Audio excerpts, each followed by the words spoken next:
Greetings, Red Pill Expo. I'm Carl Teichrob, and it's a pleasure to be speaking with you today. I'm very excited about this topic, spiritual politics, and I'm hoping that as I introduce this to you, it will resonate with the research that you've been doing and your quest to understand how the world works. For over 20 years, I've been involved as a researcher on global transformation, attending events like the United Nations Millennium Forum, the Global Governance 2002 Congress in Montreal, Burning Man as a cultural social change agent. And I've even done things like speak as a Christian critic at the Mormon Transhumanist Association. So while my name may be new to you, my involvement, literally boots on the ground, in the quest to understand how this world changes and how the world is impacting liberty and questions of freedom, is something that I've been involved with for quite some time. So, today we want to take a look at spiritual politics. But before we do, we really need to break down a red pill, blue pill question. This actually is the ultimate red pill, blue pill question. Is reality one or is reality two? Is reality oneness or is reality, ultimate reality, otherness? Let me explain. Oneness says that God, man, and nature are essentially one. This incorporates a wide range of religions and even secular philosophies. It really is the root of the collective ideal, because our salvation in oneness is found in our unity. It's found in us coming together. Divisions and separation points are anathema. The individual in oneness must be subsumed into the group. Distinctions are illusionary. Property and rights can be taken away. Otherness, on the other hand, has a completely different approach. It says that God is distinct, separate, categorically unique and different from the rest of creation.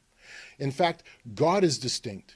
Man is created unique from the biblical perspective, made in his image, bearing his legal representation here on earth, and nature itself has intrinsic value, but is not equal to man or God.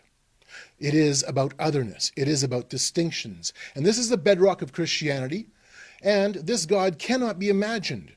This is a God outside of time, space, and matter. He can only reveal himself to us by coming in amongst our midst. This is the foundation, ultimately, for liberty, because here choice is allowed.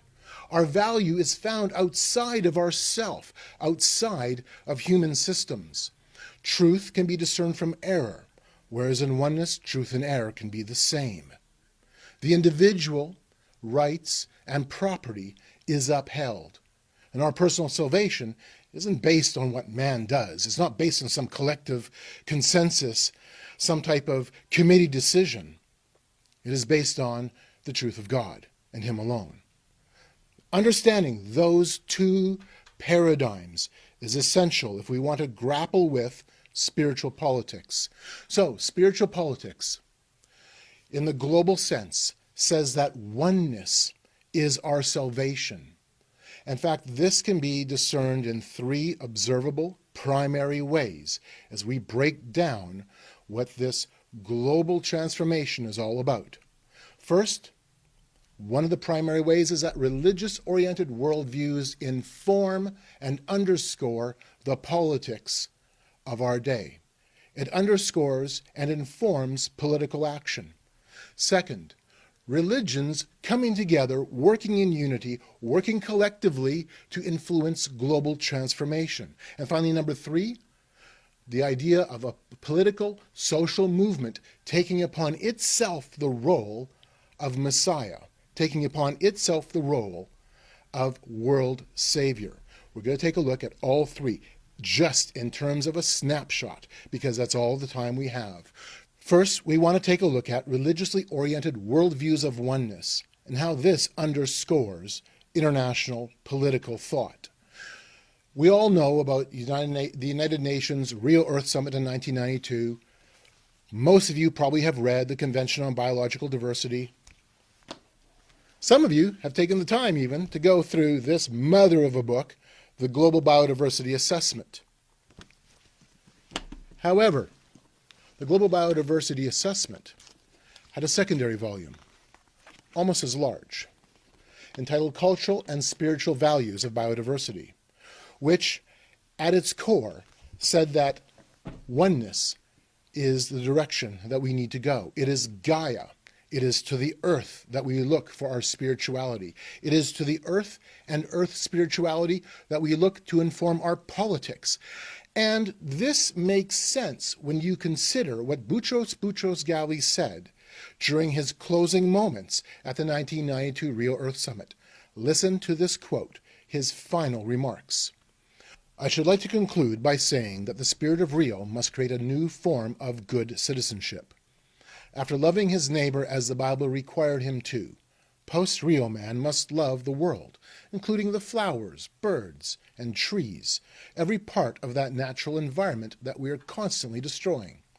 Over and above the moral contract with God, over and above the social contract concluded with men, we must now conclude an ethical and political contract with nature, with this earth to which we owe our very existence and which gives us life.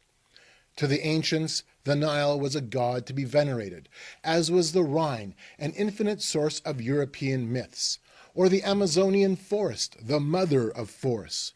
Throughout the world, nature was the abode of the divinities that gave the forest, the desert, or the mountains a personality which commanded worship and respect. The earth had a soul. To find that soul again, to give it new life, that is the essence of Rio. And that, ladies and gentlemen, is spiritual politics. The second way of looking at spiritual politics is the idea of religious leaders coming together to influence global transformation. And here I'm going to give you two quick examples. First is the G8 World Religions Summit. I attended it in 2010.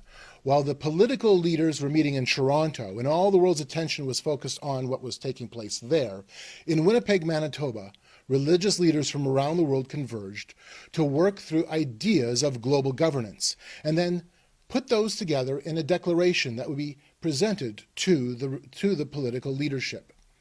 What was discussed? Religious unity for global good, for the common good, for world peace. The idea of accepting some form of global financial governance. We need a world taxation system, a new economic order. This is what was being discussed at the religious level. We need eco-justice, a gospel of respecting nature. One of the comments was, we are the biggest parasites on earth. We need earth loyalties, a spirituality that is generated through an earth ethic. And we need to empower the United Nations to that end. Why? Because we need a world manager. Now let me take you to the 2015 Parliament of the World Religions, another event that I attended. One of the highlights of that event was the Parliament, a gathering of 10,000 religious leaders from 50 different religions, 80 different countries, coming together to work through declarations. One of the declarations that was highlighted was their declaration on climate change. Karina Gore, Al Gore's daughter, became the Parliament ambassador to the Paris Climate Summit, which took place only a few weeks after, and delivered our declaration to the political leaders there. This was another example where religions came together, said we will work together in unity to shape and influence global politics. This is spiritual politics. The third way of looking at spiritual politics is the idea of political and social movements taking upon themselves the role of global messiah. I'm going to take you, along with myself, to the United Nations Millennium Forum and the role of the World Federalist Movement. I attended the United Nations Millennium Forum and was involved in Subgroup 6, which was Rebuilding and Reshaping World Order. Here, the United Nations was described as man's best hope, our only hope for world peace, our only hope to come together. What did we work through? The concept of world laws and a global parliament. The idea of a United Nations-controlled police force, a world tax, a carbon tax to pay for global management. We've talked about how the United Nations needed to oversee the world's financial system. Tessie Aderon, the chairperson for the Millennium Forum, opened up the conference by saying this: "As this new millennium begins, we are all increasingly coming to realize that in our diversity, we are one human family. The only way we can survive the challenges ahead is to stand together. In this regard, we have no choice but to follow this path of global inclusion and to recognize and affirm our essential oneness."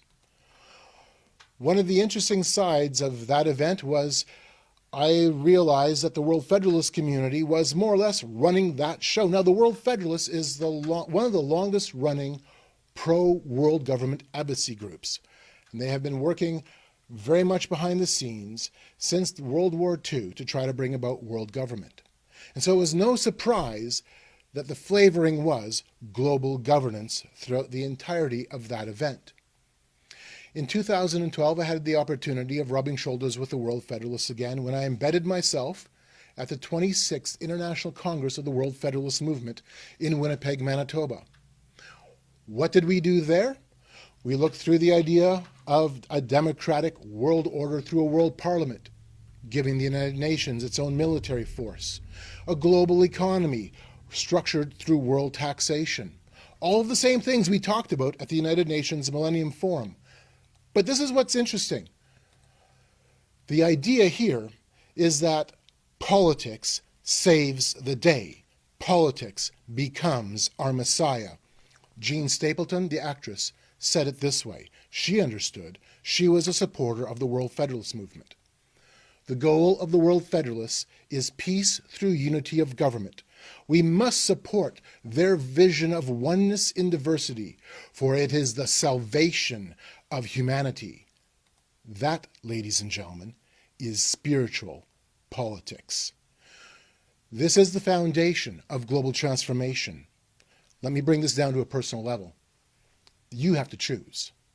This is really an ultimate blue pill, live under the illusion of oneness question, or take the red pill and accept the reality of otherness, starting with God who is distinct, set apart and holy, willing to come to the world through the man Jesus Christ, so that you can be free and free indeed. Thanks for listening to my talk, considering what I have to say, and please take the time to look me up on social media, on Twitter and on Facebook. And this summer, my book, Game of Gods, The Temple of Man in the Age of Re-Enchantment, will be released, and in it, I take you with me as we explore spiritual politics in this incredible game of gods. Thank you, ladies and gentlemen.